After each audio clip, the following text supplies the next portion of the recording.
3 hours before the party, my phone buzzed. Unknown number. Don't go in the party. Check the trunk of your wife's car. I thought it was a joke, some cruel prank. But when I stepped into the garage, the key fob sat on the counter, still warm, as if it had just been placed there. I walked to the car. The trunk release clicked. The sound felt louder than it should have, echoing inside me. I lifted the lid. My hand started shaking. Not because of what I saw. At first, my brain refused to register it, but because of what I didn't see. No spare tire, no emergency kit. Instead, bags, clothes, a passport, 2 champagne flutes, all neatly arranged. Escape. Not for me, for her. My wife had packed her future, without me in it. And that was when I realized, this wasn't a prank, it was a warning. The house was alive with preparations, laughter, decorations, soft music rehearsing for the night. Our anniversary. 10 years. 10 years she had smiled at me like I was her anchor. 10 years I believed I was hers. I moved through the rooms like a ghost.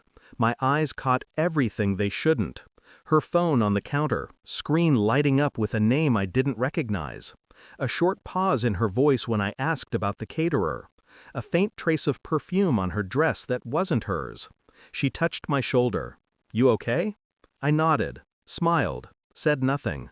But my mind was no longer in that house. It was trapped inside the trunk, staring at the evidence of her second life. A life I was never meant to see. Every detail replayed. The way the passport wasn't new. The way the flutes had fingerprints already on them. Used, washed, packed again. She wasn't preparing to leave. She had already been leaving. Slowly, in pieces. And now, I wasn't her husband. I was her blindfold. I didn't confront her. Confrontation gives away power.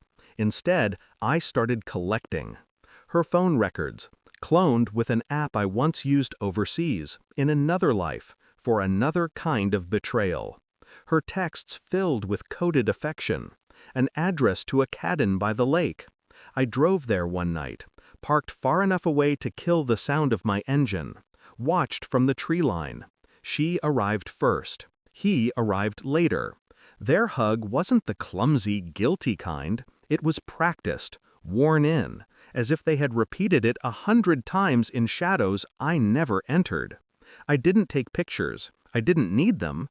The images branded themselves into me, permanent scars. Back home, I tested the details. Her lies slipped into conversations like rehearsed lines. I worked late. Traffic was bad. You know how the girls keep me busy. I smiled, kissed her cheek, poured her wine. Each moment a step further into her illusion, while I quietly dismantled it from within. The hardest part wasn't the deception, it was the calm. The way I could still touch her hand, knowing it belonged to someone else when the lights went out. But patience is a weapon, and I was sharpening mine. The final confirmation came in an envelope. DNA results. Our daughter, not mine. I stared at the paper for a long time, not with tears, not with rage, just silence. A silence so heavy it pressed down on my chest until breathing felt like betrayal itself. That night, I placed the envelope on the dining table. Nothing else. No words, no accusations. When she walked in and saw it, her face drained. She opened it, read, hands trembling. "Please," she whispered. I didn't answer. I didn't need to. The silence was louder than any scream. She collapsed into the chair. A sound broke from her throat. Not guilt, fear. And I just sat there, watching. The next morning, the guests gathered for our anniversary party. Friends, family, her parents.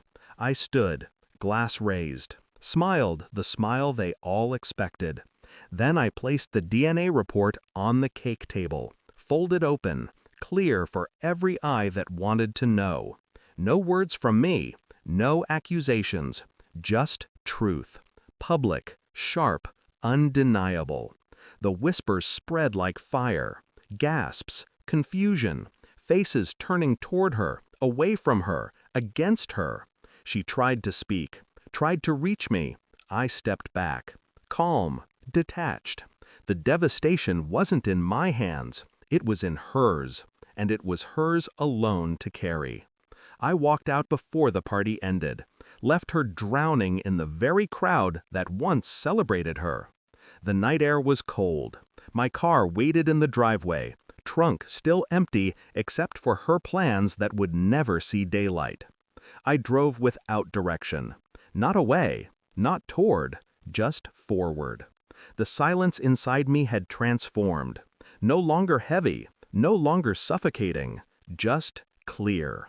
She had taken years from me, lied to my face, built her second life behind my back. But now she was exposed, alone. I wasn't broken. I wasn't lost. I was free. And as I passed the city limits, headlights carving through the dark, I whispered to myself the truth she would never erase. The trunk wasn't my prison. It was my key.